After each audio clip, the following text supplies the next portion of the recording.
On this edition of the podcast, war. We go all over the world, talk about war, India and Pakistan, Israel, Gaza, Russia, Ukraine, and so much more with Ryan McBeth. Also, the big, beautiful bill passes the House. What is in store for it in the Senate? And a tragedy on the streets of Washington, D.C. as two members of the Israeli embassy are shot dead. It is all coming up. The following is brought to you by Just Another Pilot.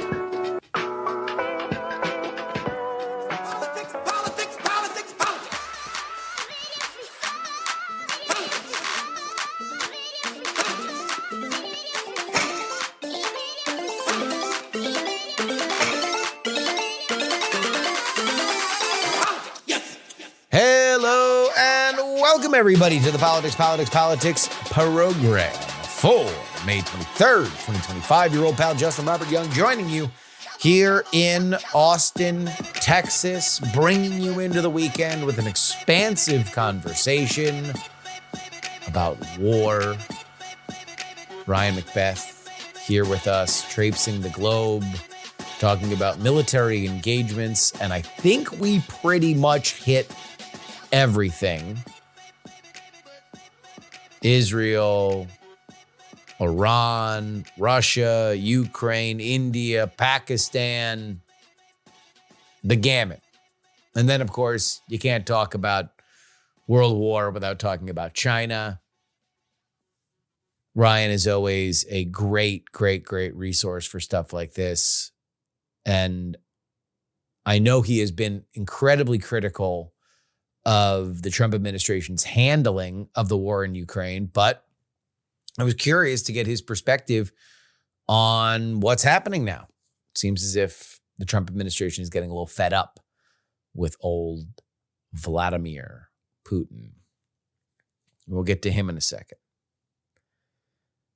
We're going to have an update on where the big, beautiful bill is going in the Senate. We are going to talk about hemp being made illegal here on the home front in Austin. And we are going to discuss a real tragedy, which is that two young people murdered in cold blood on the streets of Washington, D.C., both members of the Israeli embassy, with the assailant now charged for crimes that could earn him the death penalty, that were motivated by the war in Gaza. So we will talk about all of that in our update. Extraordinarily heartbreaking story. We want to begin, though, with an update on something that we are tracking and we have been tracking through the House. The madman did it. Big Mike Johnson, Speaker of the House, has done it again, just in the same way that he got reelected Speaker, just in the same way that they were able to approve a budget, just in the same way that he has slipped by with an extraordinarily thin majority in the House and a very wide sensibility. Mike Johnson has utilized effectively Donald Trump and the White House to get something through the House that, was very challenging. I always thought this was going to pass, and that it did after a late night session that had everybody voting at 5 o'clock in the morning. In fact, it was probably a little bit later than that. They started voting. I wake up every day at 5:30. I sit down and drink 2 pints of water on my couch and scroll Twitter before I go out and work out. So it's probably about 5:45 that I do that. And it was then that all the congressional coverage folks that I follow, the Jake Shermans, the Olivia Beavers of the world, they were all tweeting the exact same thing. Voting is beginning. They had been going from, I believe, like 10:30 the night before. One of the members of the Republican House was asleep while the vote happened. But here are the numbers. It was a 215 to 214 vote. One Republican voted present. What was advanced out of the House, we're going to get to it a little bit later on what's going to happen in the Senate, but this bill permanently extends the 2017 Trump tax cuts. It introduces temporarily tax exemptions on tips, overtime pay, and auto loan interest for U.S. assembled vehicles. Those expire in 2028. They increase the SALT deduction cap to $40,000 for households earning up to $500,000. It imposes work requirements for Medicaid recipients aged 18 to 65 without disabilities or young children, effective by the end of 2026. So if you are on Medicaid, you are aged 18 to 65, and you do not have disabilities or children, there are going to be restrictions. It bans Medicaid and CHIP from covering gender-affirming care for individuals of all ages. It reduces federal funding for states that provide Medicaid coverage to undocumented immigrants. It allocates $46.5 billion for border wall construction, $4.1 billion to hire additional Border Patrol agents, and imposes a $1,000 fee for asylum applications. So another barrier to say that if you really want to claim asylum, you better be pretty sure that it is going to be granted.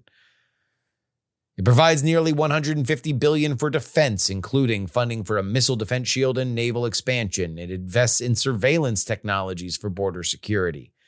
When it comes to education and savings, it creates a $1,000 Trump savings account for children born between 2024 and 2028. Turns out I have one of those. Parents are allowed to contribute $5,000 annually. It expands the 529 educational savings accounts to cover K-12 materials and trade credentials. So this is something that we actually do have for our daughter. A 529 allows people to put in money that you would theoretically be able to spend on college. This allows you to tap into that a little bit earlier in the education process. As for energy and environment, it accelerates the expiration of clean energy tax credits to 2028 and imposes stricter eligibility criteria. It eliminates tax credits for electric vehicles and renewable energy projects starting after specific dates. Those vary by their industry. Now, this is something that you're going to hear a lot about. And this is, I'll tell you what, I've been blown away because something very strange has happened lately over the last 72 hours. And that is that Democrats have talked about the debt. Democrats don't usually talk about the debt. They don't really like to talk about the debt. For the last 8 years, you've heard more about modern monetary theory, which, among many other things, speculates that the debt is just kind of a fake made-up number. But the Congressional Budget Office does estimate that this bill will increase the national deficit by approximately $3.8 trillion over the next decade. Now we are $34 trillion and counting in debt now. This is something that many in the House disagree with. They would say that the biggest thing that happens with this is that the tax cuts are encoded, and we've been living in that tax structure for the last 7 years. So why would it be any different now that you're just making them permanent? But $3.8 trillion is the CBO score. Politically, it cements Mike Johnson as, at least in the Trump world, a pretty effective speaker. We have now seen his playbook a few times, and we know what it is. He does not let himself get pinned down on things. That frustrates a lot of people that want to debate very specifically, especially the budget hawks, especially the SALT people. They want to have a negotiation on this that goes back and forth, that takes a lot of time. He remains very vague. He sees who's on board.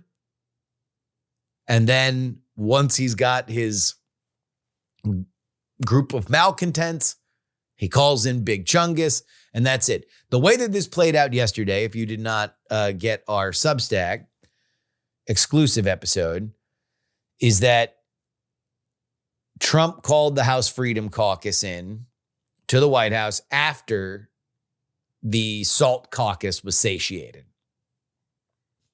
The House Freedom Caucus is a bit of a paradox. They're not as powerful as they used to be. They are theoretically the DNA, the heir to not only the MAGA grassroots, but also the Tea Party grassroots. That's really where the House Freedom Caucus sort of made their bones. The holdouts from this bill were still House Freedom Caucus members, but you had a couple votes to give. And so they gave.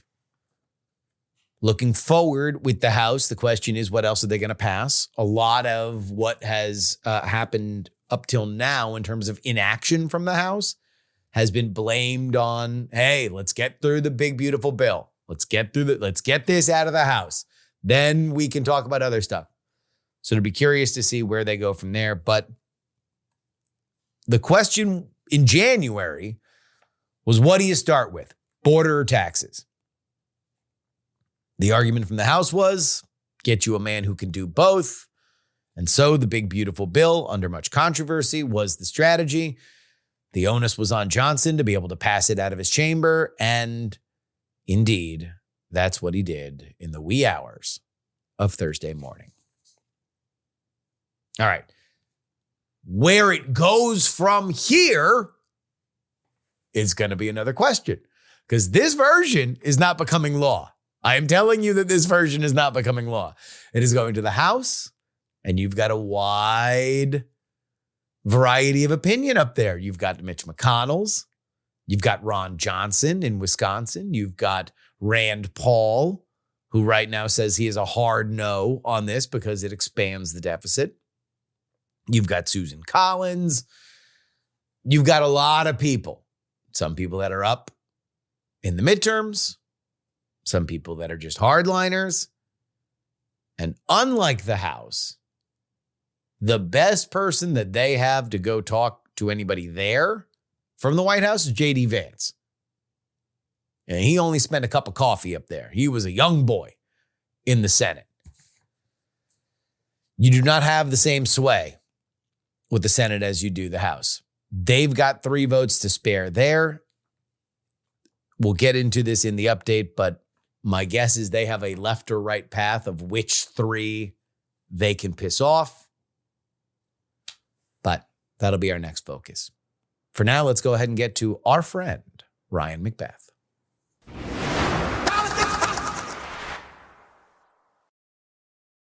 Well, friends, if the world is on fire, as it always is, it means that we have to bring back one of our favorites, and that is, of course, Ryan McBeth, open source signals analyst, a great writer and a fiction writer, got a brand new book out, The Last Republic. We'll talk about that a little bit later in the interview.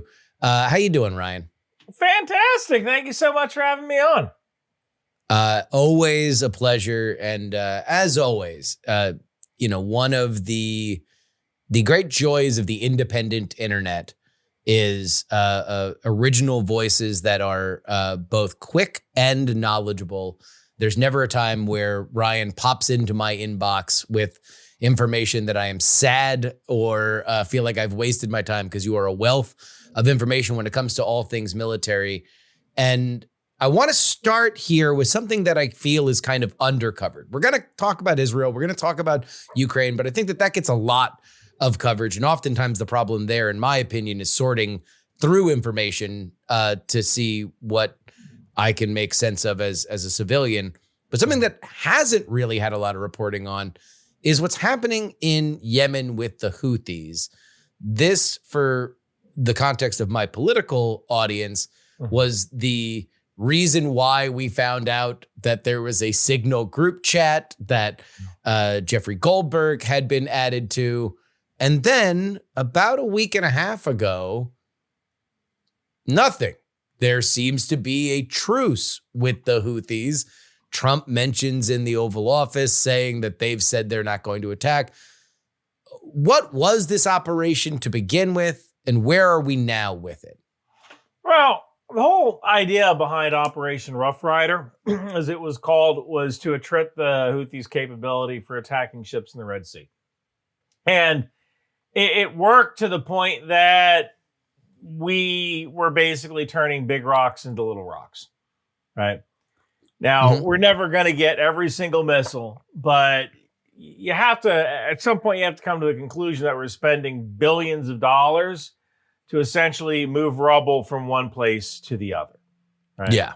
So at this point, the operation is pretty much over, and we go to the Houthis and we say, hey, look, if you agree to stop doing this, we'll stop bombing you. And it seems like this tactic has worked. You really can bomb your way out of a problem sometimes. And I think this is a great example of how this can work successfully.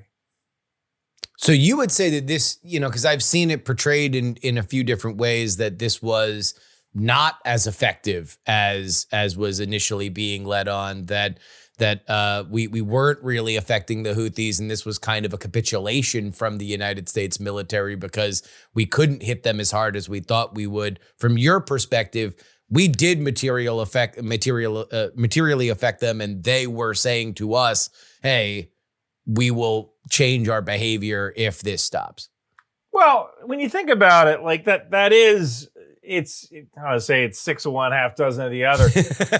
Where there is a point where both sides can say, you know what, we are spending billions of dollars on missiles that we could probably use in the fight against China. And hey, we're going to turn this off if you guys can please stop. And this is one of those situations where everybody wins. So I don't necessarily see it as a failure. When it comes to getting operational experience that we're going to need in 2-3 years, 3-4 years in the fight against China, this was a fantastic opportunity for operational experience. Running 24/7 aircraft carrier ops, shooting down incoming drones and ballistic missiles. I've often said that when the U.S. Navy is in the Gulf of Aden, Bab el-Mandeb Strait, Red Sea, we're farming XP, right? Yeah. That's what we're doing. We're farming XP. We are learning how to defeat these incoming warheads because we're going to need that in the future. And we can take all that information and plug it into our software and systems and learn how to do this even better. We got a lot of data from this. So that I don't really see that as a loss because we learned a lot of things. And the Houthis said they would stop attacking ships in the Red Sea. So we'll see about that. We can always turn it back on again. Yeah. Let's use that as a segue. Before we get to what's happening in Gaza, let's move to Israel with Iran, because Iran obviously has connections to the Houthis as one of their main financial benefactors and weapons suppliers. There seems to be a bit of a novel approach from the Trump foreign policy apparatus, at least in terms of talking to Iran. Obviously, there was a nuclear deal before with the Obamas. It appears that Israel is not on board with this, as you might imagine that they would not be on board.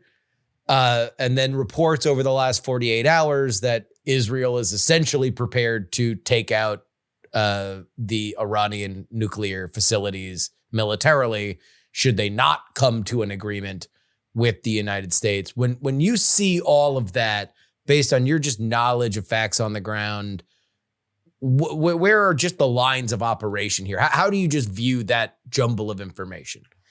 Well, there's a lot to unpack there. Israel kind of laid the groundwork for taking out Iranian nuclear sites when it launched into Iran. God, I guess was that last year? Boy. Yeah. Yeah, that was last year. Yeah.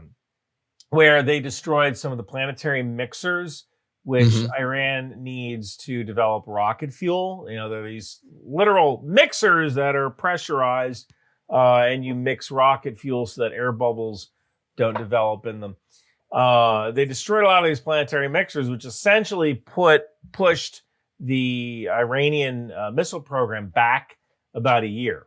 Right? Yeah. You can't develop new missiles unless you have fuel for those missiles. And I believe there was an explosion recently in a port in Iran, and it turned out these were planetary mixers from China. I'm not 100% sure about that, but I'm pretty sure that happened. And I guess you can combine that with the fact that there were explosions like inside the mansions of the heads of state of Iran, and now revelations that members of the Iranian National Guard were working with Mossad and the IDF. So they were pretty well infiltrated, at least through last year when they were executing this. Yeah, and I can tell you another thing here. Israel might want to take out certain Iranian facilities, but just doing that could be difficult. Mainly because they don't have the kind of heavy lift, the heavy bombers that you would need to penetrate defenses. Really, only the United States has things like assets like the B-2 bomber that can carry, I think it's the BLU-31, which is like a 13,000-pound bomb. And, that can penetrate significant layers of concrete and steel to get down into those bunkers. Without that penetration capability, you're going to have to use a nuclear weapon, right? That gives you a little bit more penetration capability. But, one of the issues is that anytime you want to attack a site in Iran, if you're Israel, you have to fly over 2-3 countries who may not want you flying over their borders. You have to haul all your missiles with you. And that for every pound of bomb that you bring, that's one less pound of fuel. Now you have to refuel in midair. I believe Israel only has, I'm doing this off the top of my head, I believe they only have 4 707 tankers. So not a lot. I think it's 4 or 7. They just ordered the Pegasus tanker. I don't believe it's in active service yet. So they have, I think it's 4 707 tankers, and I want to say 7 C-130Hs that can act as tankers if it needs to. I mean, the way Israel could do it is this is the kind of audacity Israel would display. Just take over an airbase in the middle of Iran, temporary. I'm serious. That's the kind of audacious plan they do. Just take over the airbase, and then you can fly in fuel bladders on C-130s, land, and just refuel your planes.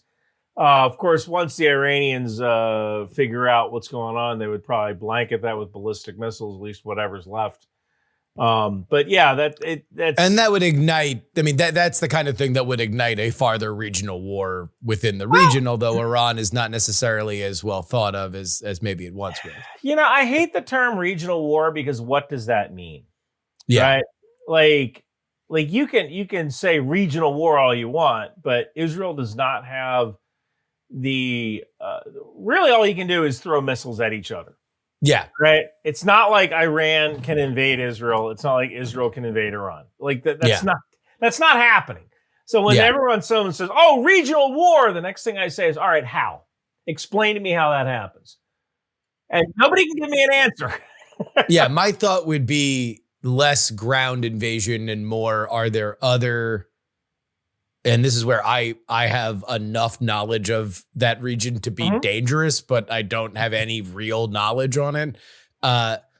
Is there any Arab nation that would come to Iran's defense if Israel took over territory within Iran, even if it was an airbase?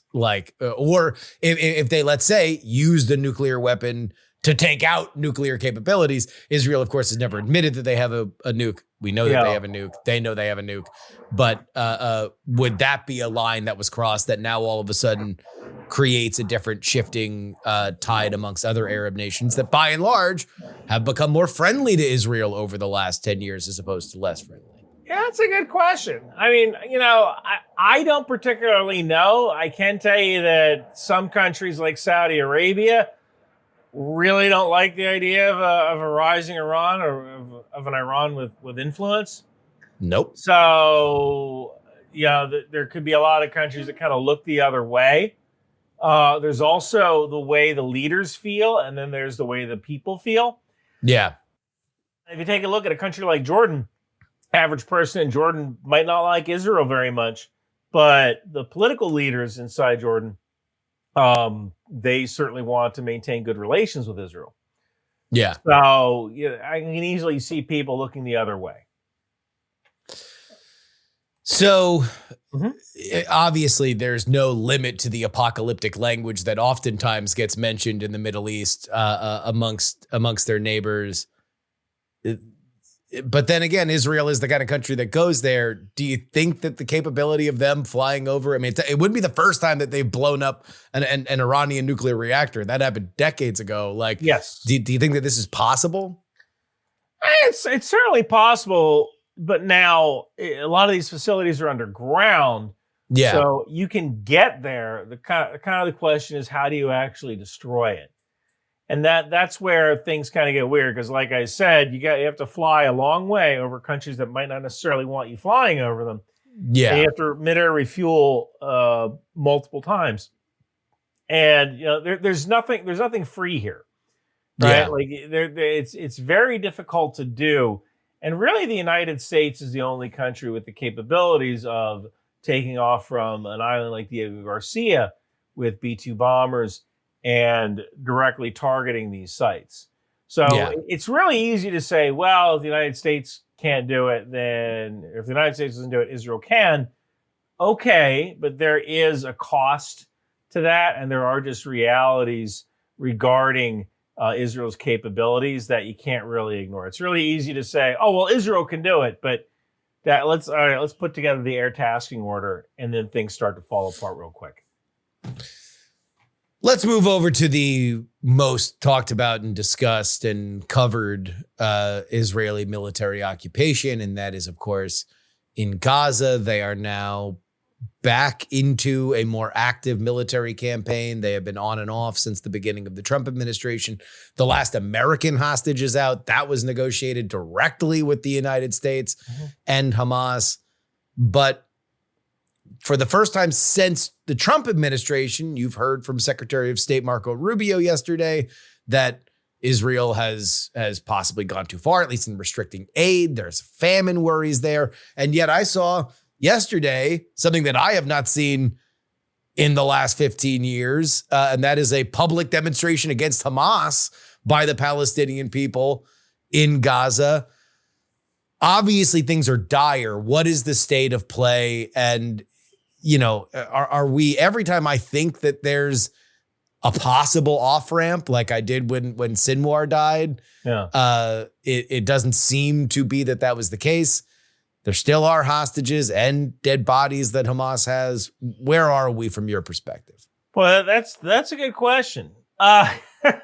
It's kind of a mess. From what I understand about evergreen commentary when it comes to that region, it's kind of a mess, but it is more than that in general now. Go ahead. Well, it's a what's kind of funny is that it is kind of a preventable mess, mainly in the sense that one of the things Israel probably should have done was when they rolled into Gaza, they probably should have done it with the Palestinian Authority right behind him, right? Yeah. And I know I spoke with Israelis who go like, "Oh, Ryan, you're crazy. You don't understand what things are like here." And look, here's what I do understand. The United States had a lot of trouble with Sunni militias in Iraq, and we started paying them $250 a month and giving them weapons and saying, "Okay, poof, you're now the sons of Iraq. You guys guard these checkpoints." And Iraqis know who the bad guys are, right? Yeah. The Iraqis could say, well, you know what? I know this guy's father. This guy is a bad guy. He's trying to come through our checkpoint. Let's grab him. The Palestinians know where all of the terror tunnels are. Yeah. They know where all the weapons caches are. So for Israel really missed an opportunity to create a Tahrir militia, martyrs militia from Palestinians who hate Hamas. Grab these guys, give them a couple weeks of training. Then they roll into Gaza, being able to speak the language. And perhaps they have Arab Israeli officers with them that can direct and supervise and give advice. And those guys would have a mandate essentially from Israel. And I hate to put it this way, fight in the Arab way. Yeah. If Israel is doing certain things, Israel's going to get punished for it. If Arabs are doing things their way, it might seem a little odd to us. It might seem a little overly violent to us, but that is the Arab way, and the Arabs know how to take care of business. And then that terror militia becomes the kernel of perhaps a new democratic-ish West Bank and Gaza. And that was a possibility. General Petraeus actually suggested it. Nobody knows more about fighting a counterinsurgency than him. Yeah. And Israel said, don't worry about it. Yeah, but Sandra, we know what we're doing. Yeah. And they didn't know what they were doing. And it's also very hard. I mean, this is a lose-lose situation. Now, when I understand there is some food insecurity going on inside of Gaza, a lot of that is due to Hamas. I believe there was an IED, an improvised explosive attack, a couple of weeks ago where Hamas actually hid bombs inside of grain bags. Yeah. That is something they would do, right? That is a tactic that they would use. Hamas doesn't give a crap about the Palestinian people. And this protest you had talked about of Palestinians protesting against Hamas, this has happened before. Mm-hmm. I've seen this happen a couple of times. And I think both sides are kind of sick of it. And, I have said it before, you can kill your way out of a problem. The question is who kind of breaks first? One interesting thing when it comes to fighting insurgencies, and this is kind of the nightmare scenario, is that, the government has to fight until it is seen as a legitimate government again. Yeah. However, the victory conditions, or they wipe out everybody. Mm-hmm. That hasn't really happened since Native American times, right? Yeah. The army rolled in and said, okay, this is our land now, get out. Yeah. Now, when you take a look at the number of options that the defenders have, the insurgents have, all you have to do is perpetual resistance. Yes. For its own sake. And there will never be peace, right? That's a lot easier to do than it is to conduct counterinsurgency operations or reestablish legitimacy or establish or wipe out every single insurgent member. So it's a tough one. It's a tough one. Well, this gets to, part of the thing that I don't know, and I have a really, really hard time finding good information on stuff like this because I don't know if there is a region in the world where it's harder to find basic facts on the ground information than Gaza. India. It is India. Well, I'll tell you what, we can get to India in a second. We'll get to India in a second. It is. You're absolutely correct. Yeah.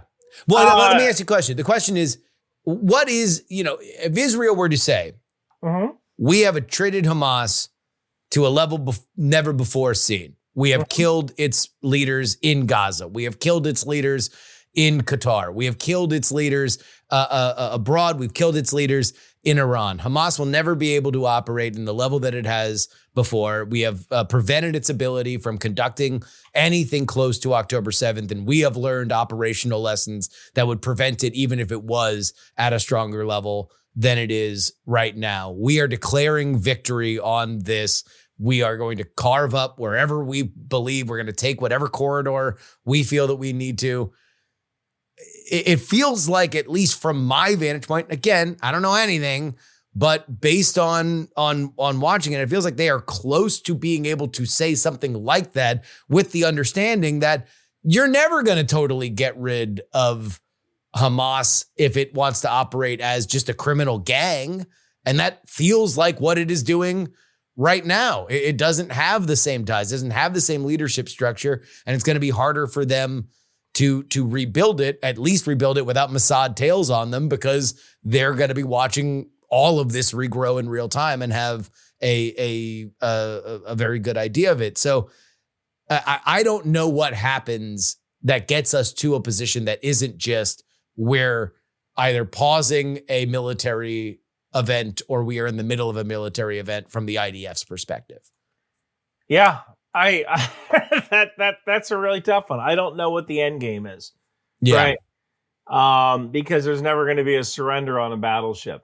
Now, the end game could certainly be Israel gets to a point where they found all the hostages, and then Gaza is just kind of a sea of rubble that is supported by aid agencies for the next 30 years. And then Israel does it again in 30 years. Right? Yeah. Because, they didn't solve the core problem, which is local leadership. Yeah. Right. Let's get local leadership in there. I don't know if them and Israel are going to be best friends, but Hamas has to realize by now you're never pushing Israel into the sea. No. And so this is one of those John Milton. It's better to rule in hell than, what was it? Better to reign in hell, rule in hell than, oh God, what was that quote from Milton? Yeah. The Milton quote. Yeah. Serve in hell, I'd rather rule in hell than serve in heaven. There we go. And the crazy part is that if you want to get technical, Gaza could be a paradise. I mean, they have water from Israel. They get power from Israel. Power and water are two things that a lot of Middle Eastern countries don't necessarily have on a regular basis. Mm-hmm. They can also, they have undersea cables. They got fast internet there. I mean, look, we got guys in Hamas who are making rockets out of sugar and fertilizer using pipes that they dug up from the ground. Let's get these engineers working for Microsoft. Shoot, we have some fantastic systems here, But if Hamas just laid down their arms, Gaza could be a freaking paradise. Got nice beaches, I've heard that there's one real estate developer who thinks 18 holes, casino resort. It could be a very big deal. Let's swing our eyes from Israel to where you mentioned, which was we know, even though it's the worst kept secret on earth, that Israel has nukes. We know because both Pakistan and India have tested nuclear weapons that they are both nuclear powers. That is something we have known for a quarter century. Yeah. Obviously, a very intense situation in Kashmir. What, Ryan? What is happening? Well, it looks like both sides have kind of backed down. The scary part is that I've never seen this level of disinformation before. Okay. Explain that. Well, explain the situation and then where the disinformation came in. So essentially, there was a terrorist attack in Kashmir. Kashmir is this province that is claimed by India, Pakistan, and China as well. China has kind of grabbed a part of it. And what you have here is you have a country, India, I should say, and that attacked Pakistan because they believed Pakistan supported these terrorists who attacked some ethnic Indians in Kashmir. And there are a couple of issues with this. The first is that India never really proved their case that these terrorists were Muslim, that these terrorists were being funded by Pakistan. Now, I can tell you this, if a bunch of terrorists attack a national park and ask people if to recite the Shahed or ask people if they're Muslim, and that determines whether they shoot them or not, they're probably Islamic terrorists. I'm Well, taking yeah, a guess here. that is what the story was. Do we believe that is true? That's how I understood the attack. They were walking up and asking to repeat their favorite Islamic prayer, and if they couldn't do it, they were shooting them. Yeah, I mean, that's an excellent question. There's no video of it. That's what's claimed, but it is on brand for something a terrorist might do, right? Yeah. Especially an Islamic terrorist would do. That's certainly on brand. It is not beyond the pale that would happen. Yeah. Now, that being said, if you're an Islamic terrorist who is in Kashmir, where are you most likely to get funding? It's probably not going to be from Fiji, right? No, it'd probably be from Pakistan. So you can kind of connect those dots pretty easy, right? Yeah. Now, the interesting thing is that India performed this attack, a revenge attack, roughly 2 weeks after the terrorist attacks in Kashmir. India struck Pakistan. They hit about 9 different sites in Pakistan. And the fascinating thing is that nobody knows about that, because immediately Pakistan released information saying that they shot down 5 Indian jets. Really? 2 Rafales, 1 MiG-29, 1 C-30. And immediately the conversation switched from Pakistan got struck by India to, well, how many fighters did India lose? Did they really lose a Rafale? They haven't reported a loss of a Rafale. And that level of misinformation that was put out by Pakistan was brilliant, because Pakistan lost the engagement if you look at bases that were attrited, both in Kashmir and in Pakistan proper. But they kind of won the public relations side, because all of a sudden people are talking about how many fighters India lost. What it was going to cost India if things were going to go further. And so far, India hasn't said whether they've lost anything. And this isn't something a democracy is supposed to do. Yeah. These numbers will come out, but the way India is being cagey about their losses is a real embarrassment. I mean, it's a real, I don't want to say embarrassment, but, people have talked about how Prime Minister Modi is becoming more and more authoritarian, and this is your proof, because this isn't what democracies do. Yeah. In a democracy. Especially superpowers, when you're talking about being a part of the world's global elite when it comes to economics and military, trusting the numbers is kind of a really big, important thing. Yeah. And, I can tell you that one thing that's kind of popped up is that it seems, and again, this is coming propaganda here. Pakistan has really been pushing this narrative that the Chinese J-10, or it's probably China that's actually pushing this narrative, that the Chinese J-10 performed flawlessly. And it's really easy to say, oh, the J-10, the J-10, the J-10, new Chinese long-range missiles. From what I understand, Pakistan has a system of systems. And it's a fighter plane is great. But a fighter plane is nothing without the airborne warning radar planes telling those fighter planes where to go, and the ground control stations that are orchestrating the whole battle.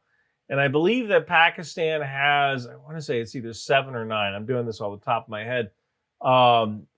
Iri airborne warning planes that they bought from Saab, I believe, in Sweden. So India only has, I believe, 4 airborne warning planes, and those would be 1 AN-50, and they have a couple of Bombardier or Embraer.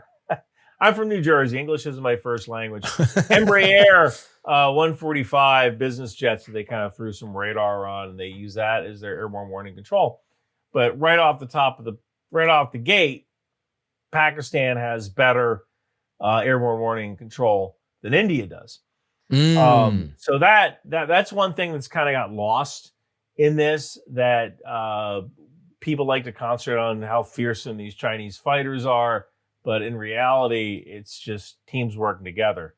And if you have a better system of systems and you know where the enemy is going to be, and the enemy doesn't know where you're going to be, that puts you at a significant advantage. And even if you have a fighter that isn't as good, a fourth generation fighter in the right place at the right time is better than a 4.5 generation fighter like the Rafael that's in the wrong place to actually perform any kind of effective work.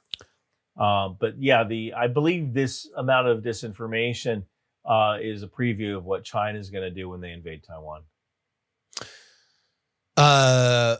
So it sounds like from your perspective, you think that it is plausible that Pakistan did shoot down the amount of planes, but the fact that they that they pushed it as hard as they did is what was, remarkable. Yeah, I don't know if they shot down 5. Again, we don't know. And nobody knows, and India hasn't said, which is the other problem. I think there is a non-zero chance that between 2 and 5 Indian jets could have been shot down. Yeah. So there's definitely a non-zero chance of that. But kind of the real winner here is the propaganda machine that Pakistan employed when this happened to kind of cover up the fact that, they got hit pretty hard by India. Well, in general, I think we're very happy when India and Pakistan are not pushing us to the brink of shooting nukes at each other, because that would be very, very bad.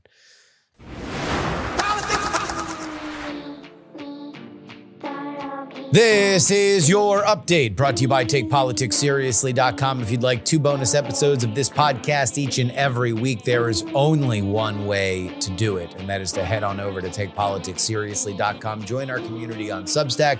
We have an awesome chat. We have a great comment section. And in this crazy world, a place to discuss these things in a way where ideas do not ratchet up to 11 immediately. Well, it is a rare oasis in a desert of stupidity that I would like to welcome you to, because unlike a shimmering, phantasmic vision, TakePoliticsSeriously.com is real as rain. Head on over there right now. On Wednesday evening, 2 Israeli embassy staff members were fatally shot outside the Capitol Jewish Museum in Washington, D.C. after attending a diplomatic event. The victims, Yaron Lischke, a German-Israeli political officer, and Sarah Lynn Milgram, an American working in public diplomacy, were a couple reportedly planning to get engaged soon. The suspect, Elias Rodriguez, a 30-year-old from Chicago, is observed pacing near the museum before the attack. He opened fire on a group of 4 people.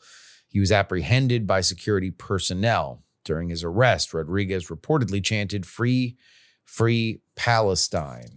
He has been charged with 2 counts of first-degree murder.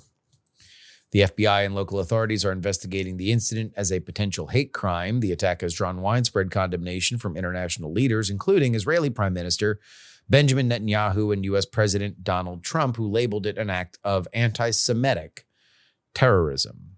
In response, security measures at Israeli diplomatic missions worldwide have been heightened. I wanted to lead with this because I wanted to make something extraordinarily clear.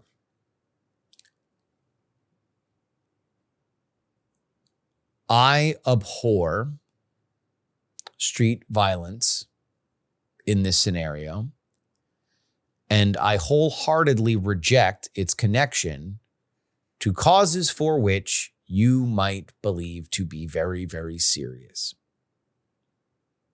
And I want that to just sit here. If you don't agree with that, that's your prerogative. But I just want you to know where I stand on that.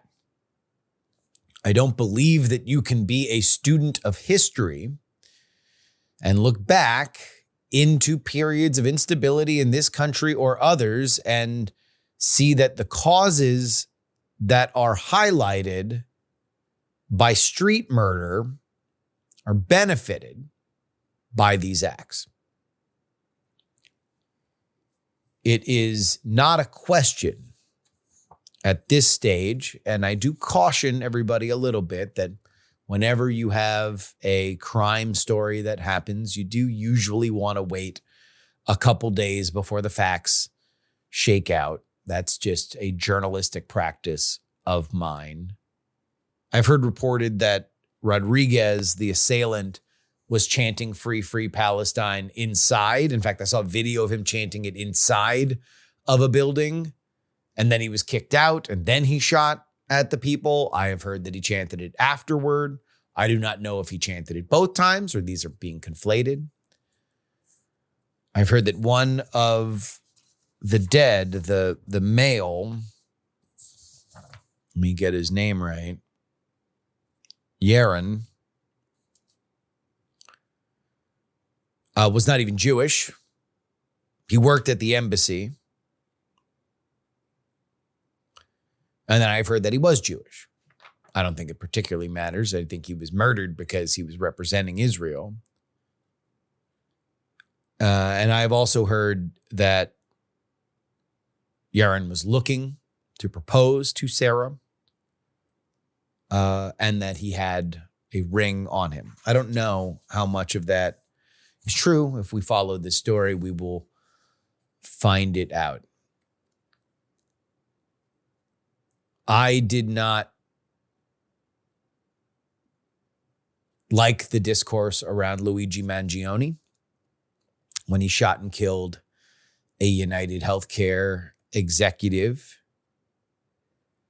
I do not believe that the murder of that man brings us any closer to a more equitable healthcare solution. Lowering premiums, expanding coverage. And I don't believe that these two people, who do by all reporting seem to have been young people in a relationship that by all reports were close to starting a life together, that their snuffing from this life will bring peace to anybody in Gaza. I don't believe it will bring peace to anybody in the West Bank.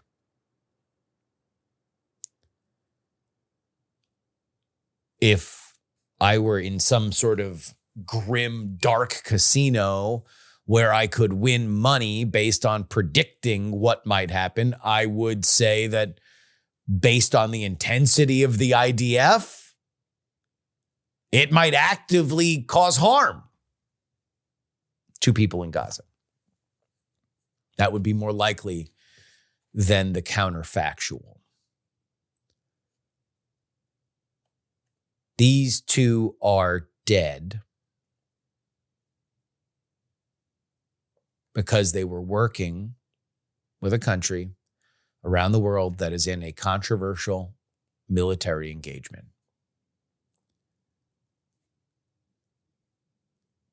I think that that is intensely wrong. I think that it is morally reprehensible. And I do think that it's anti-Semitic. In fact, I will say this. I have followed the events of Israel and Palestine for most of my adult life. And this is because there was an intifada that was ongoing when I was most dialed into being a young news junkie in my teens. When you're in South Florida, it is a melting pot. I grew up next to an Israeli family. The young boy that was my age as we got older, he was about 3 or 4 years older. They were Israeli, and so he went back and served his time in the IDF. One of my closest friends in high school, Pakistani man, opened my mind to a lot of the Arab sensibilities in the region. And when I was in college, I had the opportunity to go to Israel for a week, wherein I met many people that had many different opinions about the, everything that happens there. It is an incredibly intellectually diverse place when it comes to speaking about this, their most pressing problem. And so it is just from my perspective that I have been very surprised during this incursion, the line of conversation that is standard for those critical of Israel. Because what I thought was the bog standard Israeli criticism was about their authenticity toward a two-state solution and their relationship with the Palestinian Authority, or then later Hamas, in Gaza. What has become mainstream, just from my vantage point, I'm just a guy who reads the newspaper and, I stated my bona fides. I'm not saying that I am an expert on this, but I do satisfy the Douglas Murray test. I have been there.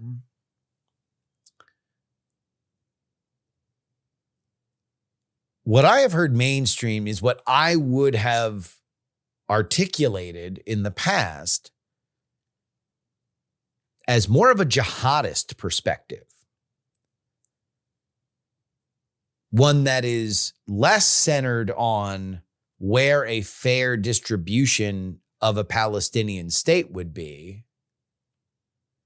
and more focused on the existence of the state of Israel.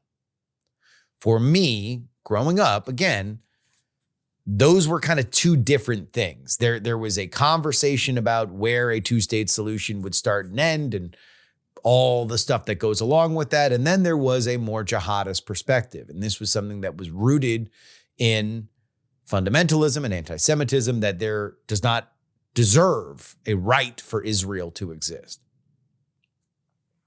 I think it is notable that the day before what happened in D.C., the Democratic Socialist candidate for mayor in New York City, a city with the highest concentration of Jews in America, was confronted by a Palestinian activist very angrily, who confronted him not on his position on the war. He is probably, I would take a wild guess to say that he is by far the most sympathetic to the Palestinian people in that race, but rather, and this is specifically his words, Israel's right to exist. As I understood, the wars that erupted around Israel when it was founded, the saying was, and Ryan McBeth says this in our conversation, that the goal was to push the Jews into the sea, meaning the elimination of the Jewish people. And look, that is a very intense neighborhood, I'll say euphemistically. Israel is no shrinking violet. And there are reasonable conversations to be had, many of which I have heard from Israelis about the way that the IDF, or Netanyahu, an intensely controversial figure in that country, has prosecuted this war. But I do wonder about a discourse that doesn't center on the IDF's behavior. It centers on whether or not Israel should exist. I have not been a scold when it comes to speech. I have not said that globalizing the intifada is something that should get you arrested. I am made queasy by the Trump administration's arresting of a student who wrote an op-ed critical of Israel in a student newspaper although she has since been released. I don't like that. I do morally wonder if people realize what the specific meaning of intifada means in that region. And I wonder if a lot of people who are coming online about this subject just now that did not have much of a frame of reference on this story until October 7th, if they understand that the sliding from two-state solution to denial of existence of the state of Israel is something that is, at least from my perspective, a huge shift over the Overton window toward a jihadist perspective. I don't think that it's much up for debate to say that this guy took from that way of thinking. I don't know if you are driven to murder and then chant a political slogan. If you don't, I will at this point, and let me apologize that I did not say this earlier, because I do believe that people who do these kinds of things are not right in the head, and their actions should not be used to smear everybody. But at the same time, violent acts often spawn copycats, especially when there's a lot of media and press attention that is given to them. This feels in the moment very much akin to Luigi Mangione.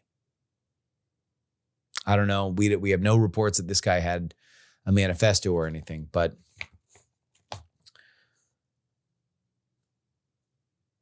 my condolences to the dead.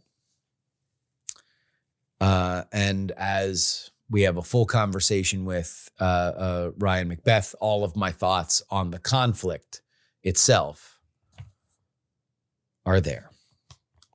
There is no good way to segue, and so we will do it poorly.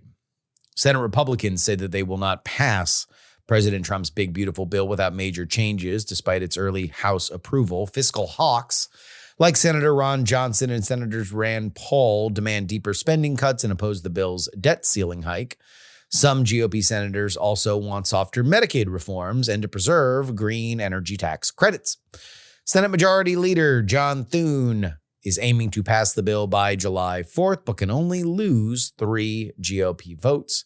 Trump is lobbying senators directly, but key holdouts, including Susan Collins, Lisa Murkowski, Josh Hawley, and Rand Paul, are signaling the need for revisions before offering support. Let me also mention that Collins, Murkowski specifically are not going to be particularly swayed by Donald Trump. They are running essentially as never Trump senators, so he does not factor much into their calculus. Josh Hawley, somebody who fancies himself as a future in the world of politics, is going to be very specific on this. And Rand Paul, son of Ron, will have no problem being an iconoclast. I'm going to give you my broad sense on this. I think that there's kind of 2 ways to go. You can either go along with the spending cut people and piss off the Medicaid people, or you can go along with the Medicaid people and you can piss off the spending people. Either way, you're going to have to make a call in the Senate, and then you're going to have to make a call when it has to go back and get voted on again in the House. So we will see. There's no way that the version that passed the House is going to pass the Senate. That's true. And finally, a little local news here in the Lone Star State. Texas lawmakers passed a sweeping ban on non-medical THC sales targeting intoxicating hemp products and sending the bill to Governor Greg Abbott. The move, championed by Republicans like Lieutenant Governor Dan Patrick and Representative Tom Olivson, aims to close a loophole from 2019 that allowed consumable hemp products to flourish unregulated, in Texas cities, probably none more so than the liberal capital, Austin, where I live.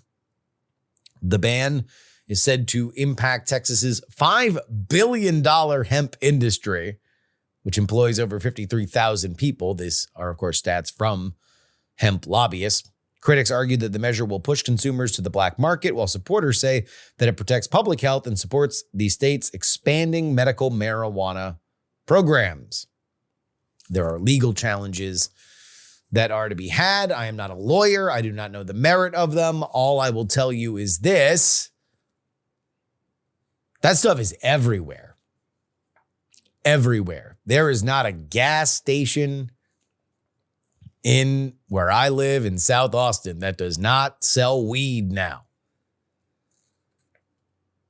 It is not a surprise that there is a regulation coming down the pike, but we will see whether or not it stands up in court. And that is our update, brought to you by TakePoliticsSeriously.com. Head on over there right now if you would like to get 2 bonus episodes each and every week. And now, back to Ryan.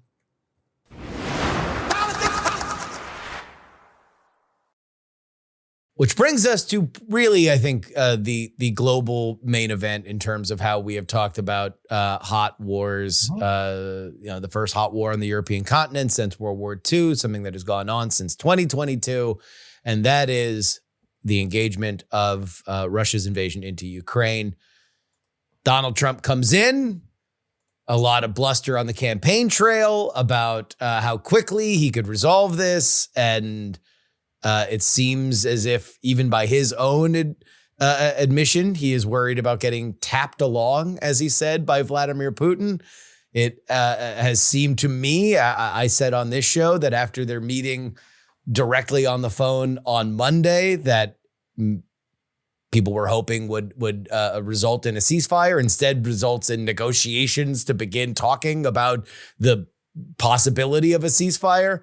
Feels like getting tapped along to me. The Senate has seemingly lost patience and now might be pushing a more aggressive sanctions package.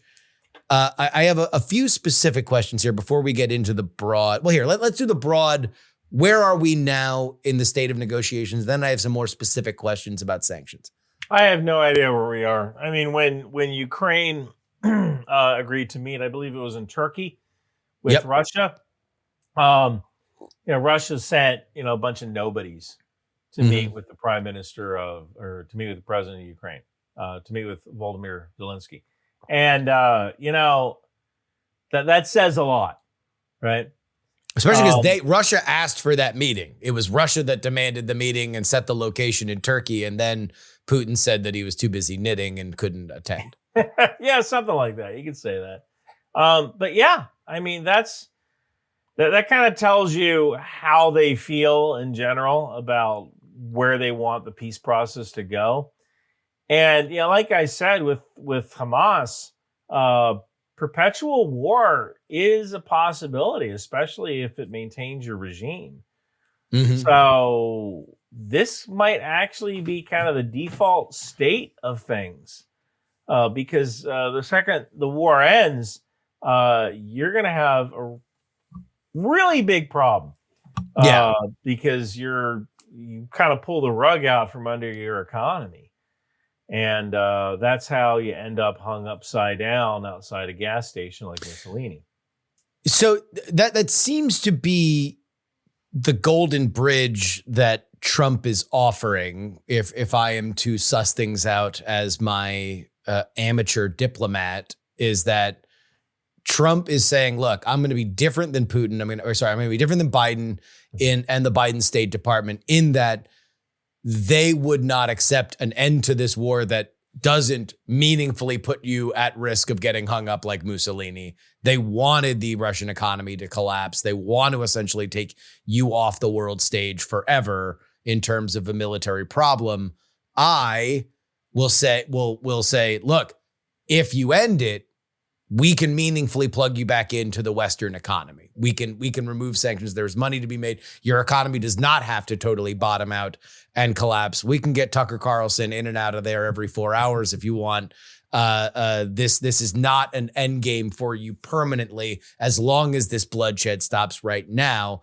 And that does not seem to be enticing enough for Putin, which, from my perspective, that's the biggest thing that the United States could offer to end violence now, is to say, we will meaningfully help you not have your entire economic worldview collapse. But he's not into it. No, I mean, look, Putin needs to capture all of Ukraine in order for this plan to work, right? And that's just, and with the long-term plan being, he needs to develop this fortress Europe again. You take Ukraine, then you take the Baltics, then you take Poland. Poland might have something to say about that, but ultimately the long-term plan. NATO would probably have something to say about that. Yeah.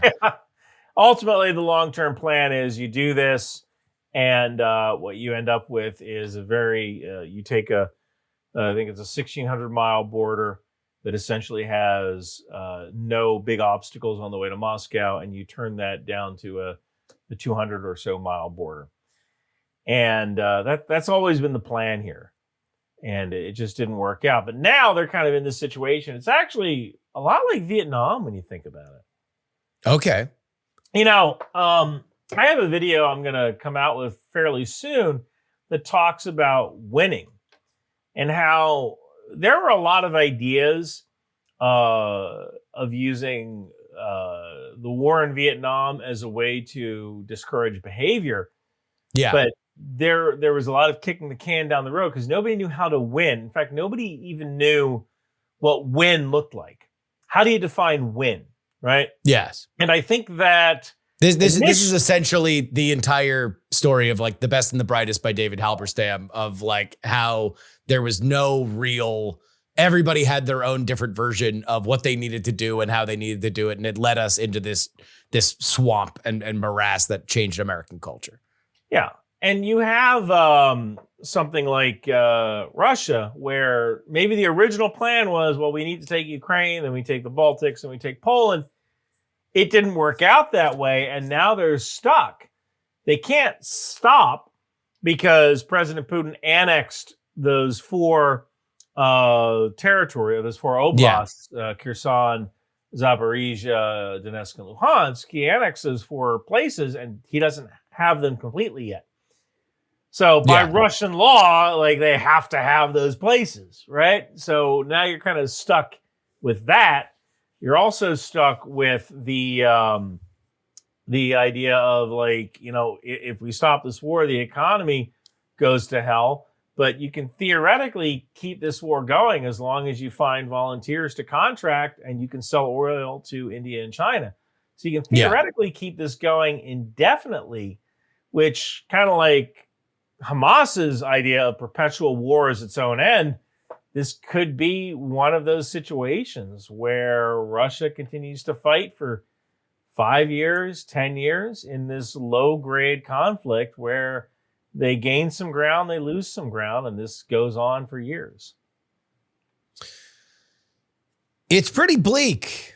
I mean, it is, you know, if there were, certainly there's an element of you know, be it fiscal or anti-war contingent, if not out and out, you know, pro-Russian element of our country, of America, that certainly would like to sue for peace here. But, you know, it seems like from our perspective, the deal that's being offered Russia, I mean, certainly from the European perspective and from many on the Ukrainian side here, seems like about as sweet of a deal as Putin's going to get out of an American leader. And we're getting talks about talks. And then, you know, a report saying that Putin thinks, you want to know what? Let's just wait for the summer. We're going to take more stuff in the summer. This is we're going to get a better deal. We just need to keep everybody filling up their briefcases with paper from now until July. There's going to be a new summer offensive. We're going to actually take more land, and then we're going to have a better negotiating position. The question is, I mean, who knows where the United States is at that point? Because, you've seen some of, even in the White House, the patience get a little thin. Yeah. The reason that does make perfect sense. The reason Russia hasn't come to the table is because they think they're going to get a better deal on the battlefield. Yeah. Kind of the scary part here is whether or not Putin is getting accurate reports, the battlefield situation. And look, the other thing is he might have made a decision. What keeps the regime in power? Yeah. Right. And ultimately, this is the case in China too. Like, you don't give a crap about your people. You give your people enough luxuries that they don't rebel. Yeah. But your ultimate goal is to keep the regime in power. And Putin just might have made a decision where he's gone, you know what? It is the best way of staying in power is to continue with my current behavior in Ukraine. And it's just a very simple math, because it's not like he's losing anything, right? He's not losing his kids in Ukraine. All right, real quick, I want to go to China, and then we got to talk about your book. China, I was once told by somebody that was familiar with mainland China and the thinking of the CCP that if you really want to understand some of the decisions that they make, do not look to the cities. They don't really care about the city. The cities can be westernized. The cities can have, they will obviously control with authoritarian rule things about what happens, but they understand that those citizens are going to get over the Great Firewall. They're going to interact with things that are outside of their control. What they really care about is essentially, to quote J.D. Vance, the peasant class. It is the more rural areas of China, because historically, that's how the leaders wind up getting overturned, is when the great masses of China become in revolt. And so it was very interesting to me to watch what happened during this tariff fight that just happened, where initially you have obviously the United States ratchets up tariffs, China ratchets up tariffs. It is essentially, to quote Scott Bessent, the Treasury Secretary, an embargo between these two nations. You have all these boats that are piled up in the shipyards that don't want to leave because they're not going to pay 200% tariffs, which are levied at the point of departure. But also all these factories are silent in rural China. Yeah. And so all these people, these rural workers, now have nothing to do. And so they are not working. They're not getting paid by anybody. And China, despite the fact that everybody in the cities was talking about the great 1,000-year plan, and this is what happens when central planning meets the attention deficit disorder of democracy, it was the Chinese that came and were negotiating in the basement of the U.S. Capitol that eventually got us to this trade pause that happened a few weeks ago. And what that said to me, and again, don't know anything, but I wanted to talk to somebody smart like you, is that if China came to D.C. to negotiate with Scott Bessent in 3 weeks of a totally just diplomatic trade embargo by way of tariffs, how feasible is an actual out-and-out war where they go and seize Taiwan and now we are an active military? Like, can they live without this economic cooperation that we have created? And while it's not perfect, and certainly COVID has taught us that we need to have some more control over our supply chain for things like medicine, or maybe the ability to say, hey, this came out of your lab without fear of further punishment. We should also at least know that it does seem like there is a meaningful tie that hurts them very much when it is severed. And that made me think of Taiwan. You obviously believe that this is coming no matter what. Where am I disconnecting? Oh, boy. So I would say that we're thinking like Americans. We're thinking like people who are accountable to their population. And, rule number one for the Chinese Communist Party is to stay in power. And if people die, and I know China imports a lot of their food from the West, and if some people in China die or starve to death, all right, that's just the cost of doing business for the regime to stay in power. Yeah. Right. So we can't think of it the same way we think of things in the West where, oh my God, if I let these people starve, I'll get unelected. It doesn't work like that. Yeah. China. Right. So there's that. The other thing is that China's already started building the ships, the Jack ships. Yes. The H.I. Sutton. I don't know if I talked about Jack ships before, but they're basically like oil rigs with almost like those movies where the knights are attacking the castle and they roll up a siege tower and they drop a ramp. Well, that's kind of what China has developed. If you look at Taiwan, it is very rocky. There's only like, I think 3 or 5 beaches where you can actually perform a traditional Saving Private Ryan kind of landing. So the idea here is that you roll up to the beach with one of these jack ships. Almost like an oil rig, these jacks go into the ground, embed in the ground. It rises up on those jacks. It drops the ramp, and then it drops the rear end of the jack ship, and then ferries roll up to it with tanks, offload the tanks, and they roll right off this long bridge that goes from the jack ship to the shore, and they roll into Taiwan. So they've already started building these things. Yeah. There's only one reason why you're going to build these things. That's to use them. Yeah. Right? Like, that's to test them so you can later use them. So there's that. And I think kind of there's a third thing here where, in order to kind of keep the party in power, China's tried a couple of things. Step number 1 was economic advancement, right? Let's try to raise everybody out of poverty. Let's kind of become the world's source for cheap crap. Yeah. And then, all right, when that kind of stopped working because wages rose too high, and Vietnam and India were taking wages or were cheaper to manufacture than China. I believe Mexico is cheaper to manufacture than China. Yeah, and it's right next to the certainly US. For certain things. Yeah. Yeah. So, if you have when people were losing jobs to China, then China kind of released the hounds when it came to real estate, right? Or we're going to sell real estate. And so developers came in, they started building these ghost cities, right? Cities that everybody invested in. Which are now being, they are decaying to the point where they need to knock them down because they are health hazards.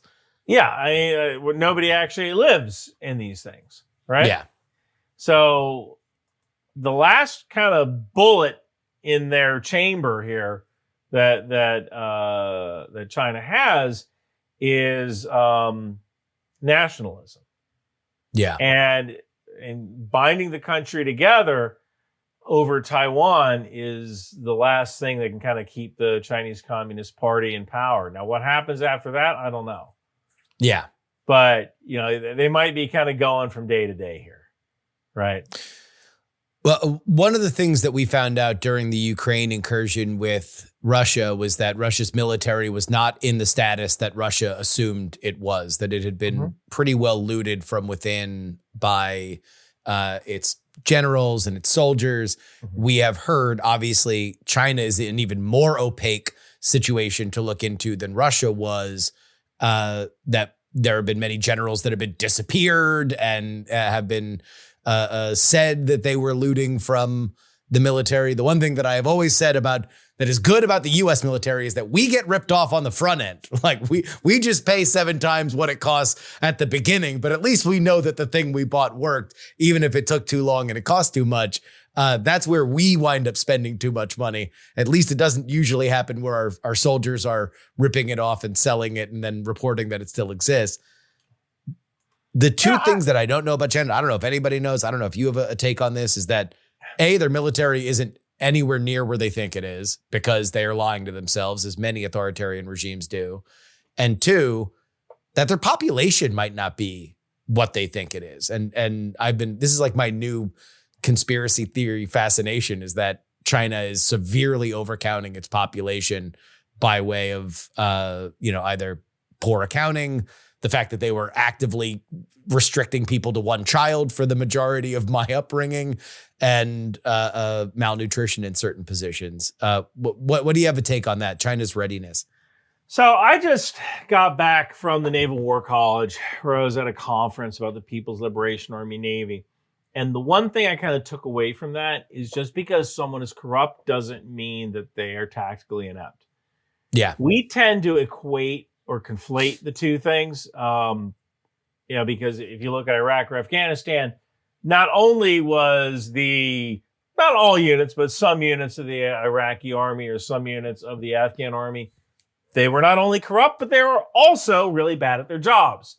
Yeah. But it is possible to be corrupt and good at your job. Yes. That is a possibility. There is a possibility that you decide, you know what? I am going to buy this weapon system because it is the best weapon system. But I'm also going to take a kickback. And I feel good about it because we're going to buy it anyway. I might as well make some money on this. That doesn't mean you're incompetent, right? And if you take a look at some of the missions that China has undergone, at least with the People's Liberation Army Navy, which has some of the best data, they are able to, they've been performing anti-piracy missions off the coast of West Africa, East Africa, Horn Africa coast. They've been performing those missions since 2008. Yeah. You can't run those missions effectively if your Navy is run by a bunch of flunkies. Sure. And people who don't know what they're doing, right? Yeah. So it's also possible to be a loyalist to Xi Jinping, to be a loyalist to the regime, and also be competent. Yes. Right. And that's one thing that I'm afraid of, that we're going to say, oh, China's incompetent because they're corrupt. I mean, you can be corrupt and competent. We need to kind of keep that in mind. What was Russia, in your opinion, by that metric? I would say Russia's corrupt and incompetent. Yeah. But look, if you're incompetent, but you have a lot of people, that can still hurt you. That was the case in Georgia. Yeah. In South Ossetia, I'm probably pronouncing that wrong, the South Ossetia War. If you look at the Battle of Grozny, when Russia went into Chechnya. I mean, absolutely brutal, that one. That was not. I wrote a paper about that. The Battle of Grozny was absolutely insane. Now Russia did learn. That's dark stuff, yeah. Yeah, Russia figured it out, and one of the things they did was they were getting hit by anti-tank missiles from the tops of buildings. So eventually they brought in anti-aircraft platforms that could traverse, and could elevate to hit the tops of those buildings and provide suppressive fire. So they do have the capability to learn. Yeah. So just because your army is generally incompetent or generally corrupt doesn't mean sooner or later some officer gets a good idea. Right. Well, here's a good idea. That is buying Ryan McBeth's book, The Last Republic. Tell us about it. This is, I know the second book that you've had since we started having you on. I don't know how many books that you've written in general, but I love the concept for this one. Explain it to everybody. All right. So basically the idea is that in 1847, Brigham Young founds the Republic of Deseret instead of the Utah Territory. And so now there's this theocratic country right in the middle of the United States. The U.S. doesn't really do anything about it because they go, you know what? We'll let them fight the Indians. That can save our army for other stuff. And we just kind of never deal with that. And 170 or so years later, Deseret is a modern country living in right in the middle of the United States. And they're heavily aligned with Iran, because the U.S. doesn't like it when other countries sell them weapons, and Iran is the only country that's willing to sell them weapons. So this eventually leads to a conflict between the two countries. And I never said that Deseret was the bad guy in all this. So it has been kind of fun. It's a lot. If you like Man in the High Castle or the Dreykus Yeah. series, or the Plot Against America. It's one of those alternate history books that I wrote, I think hundreds of pages of notes. I actually wrote a Deseret Constitution, because you have to have rules in order to, of course, set up this world. So there's a lot of world building with it, and I actually worked with people from the Church of Jesus Christ of Latter-day Saints to kind of make this environment realistic. Like, make sure it was Mormon approved, that the idea of you were going to create a Mormon theocratic republic, that it had to feel Mormon-y. Yeah, and look, Deseret is only 65% LDS. So like 65% Latter-day Saints. They had an influx of Protestants after the American Civil War. A lot of people from the South who were slaveholders moved to Deseret. I actually had them. Are you familiar with the SS St. Louis from 1939? The ship of Jewish refugees. Yes, actually. So they actually took in the SS St. Louis when the United States, Canada, and Cuba wouldn't, because they felt it was a moral imperative to take in these Jewish refugees, and that kind of became the nucleus of Deseret's Jewish population. They had some before, but they had more now. And there's a lot of Catholics, mainly immigrants from Mexico, in the South, in Los Angeles. So where does Deseret stretch here? Obviously, Utah would be the seat of power. How far south does Deseret stretch in this book? So it covers Utah, Nevada, a little bit of Southern California, and some of northern Arizona. That map was historically accurate to what the original borders of Deseret was supposed to be. The only exception being northern Arizona, which in this timeline, when Deseret starts building the Boulder Dam, the United States gets very upset and they invade Deseret in 1931. It's the Great Depression. Our supply lines are stretched thin. Our army is under-equipped. And not only does the United States lose against Deseret in 1931 as they're approaching the Boulder Dam, Deseret counterattacks and takes most of northern Arizona. Gotcha. All the way down to Sedona. So where do the weapons from Iran come from? Is there a connection to Mexico that they come in through, or are they Los flown Angeles, in? Right? From LA? Right into the port of Los Angeles. Because they control LA? Yeah. They control Southern California, LA. They control Southern California. The original map. And I got this idea, or at least I heard about this back, it was about 10 years ago.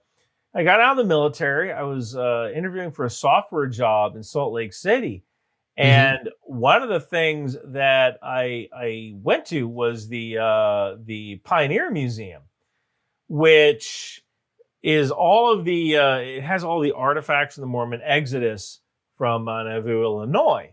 And there was a woman who was working there who told me that Deseret that Brigham Young, the prophet Brigham Young, came very, very close to forming his own country because the Mormons were being persecuted wherever they went. Yeah. And the original borders were very large. Plus, there was a Mormon militia unit that had fought in the Spanish-American War that kind of ended up in California. So that logically progressed to the idea of having that area of California. So yeah, it's neat. Well, this is a fantastic premise. I know a ton of people that are listening to this right now, especially people who are into alternative fiction, are going to want to go get it. Where do they do that? You can grab it at Amazon.com. An Audible recording should be out fairly soon. The book is done on the Audible side. It just takes weeks for Amazon to approve it going up on Audible. That's just it is forever with that. Yeah. Trust me, I've been through that process. It is a pain in the butt to do it and to hit their specs. And then it takes forever for them to actually approve it. Absolutely. So, well, I'll tell you what, I will certainly be enjoying it as I've enjoyed this conversation. Ryan McBeth, of course, everybody can find you on Substack. Go buy The Last Republic. It is always a pleasure to chat with you, my friend. Thank you so much. I really appreciate being invited on.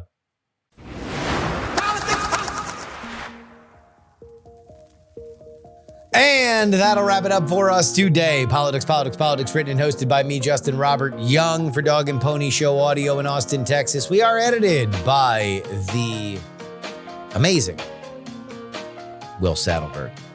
If you want to email me, theyoungamerican@gmail.com. You know, after having touched on every violent act throughout the world and giving expanded thoughts on Israel-Palestine, I'm sure that there's going to be plenty of emails about the Texas hemp ban.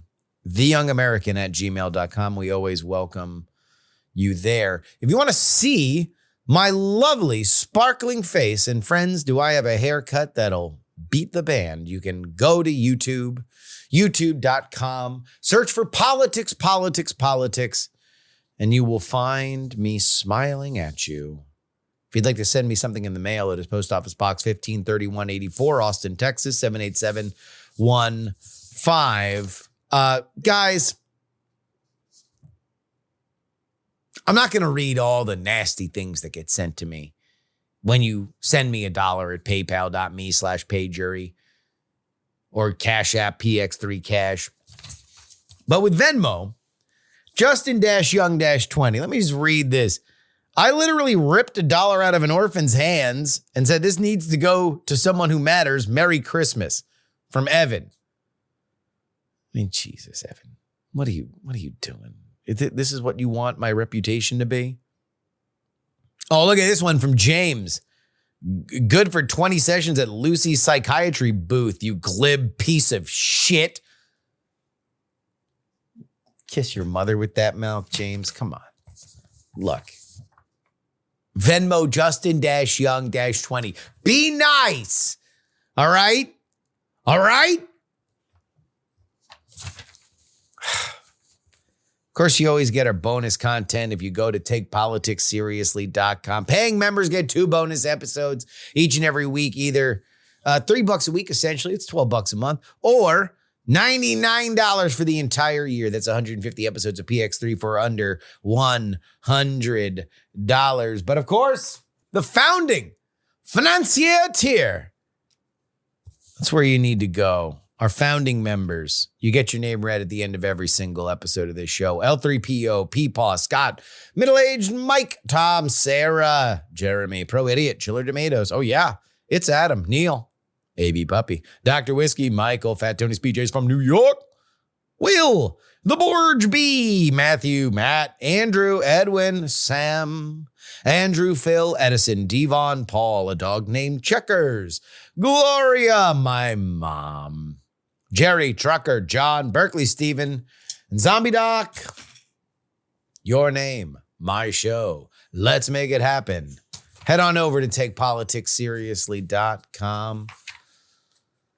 The show marches on. Next week, we'll have some good guests for you. We will have some excellent banter. We will have a good time. And we will discuss the big, beautiful bill's continued passage through the Senate. Normally, this is only for paying members, but it looks like we have a cameo. Come on. Bring the baby. Bring the baby. Here we go. Oh, there's baby Bella. Hi, mommy. Hi. She's just learned to wave this week. Hi. Look at the baby over there. Look at the baby. Oh, look at mommy. Hey. All right. This is a reminder that some shows talk about politics, others talk about politics, and still more discuss politics. But this is the only show that dares discuss. Oh, 3. You got to learn to say that. You know that Trump gave you $1,000? Shouldn't believe it. Diamond Club hopes you have enjoyed this program. Dog and Pony Show audio.